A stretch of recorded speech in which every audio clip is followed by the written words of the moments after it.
আসসালামু আলাইকুম সুপ্রিয় দর্শক, আপনারা দেখতেছেন এই সেই চাচি যে চাচিকে আমরা কিছুদিন আগে অল্প পুঁজি দিয়ে আমরা সেই ভাপা পিঠার দোকানটা ধরে দিছি। সেই চাচি জল্পনা কল্পনার পরে আমার মাঝে চলে আসছে। আসলে আমরা সময়ের ব্যবধানে আমরা কিন্তু চাচির কাছে যেতে পারি না। সেই চাচি আমার এলাকায় চলে এসেছে, আমার বাড়ির কাছেই চলে আসছে।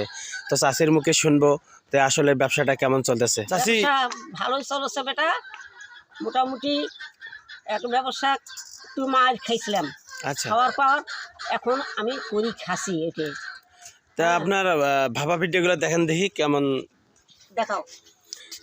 এটা কত করে পিস বিক্রি করেন? 10 টাকা। 10 টাকা। 10 টাকা। আচ্ছা, সুন্দর। তা আজকে সকালবেলা কয়টা নিয়ে বেরিয়েছিলেন? 40টা।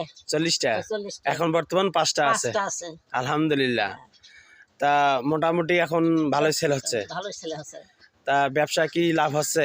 লাভ তো ওইটাই, লাভ মনে করো ব্যবসা লাভ না হলে আমি কেমন করি করছি। লাভ তো হচ্ছে। ইনশাল্লাহ আপনার জন্য দোয়া থাকবে।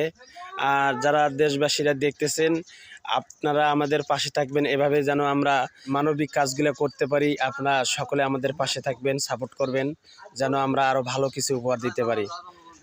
যেহেতু চাচি আমার গ্রামের কাছে নিয়ে আসছে এবং আমার বাড়ির কাছে, সেহেতু আমি 4টে পিঠা নেব।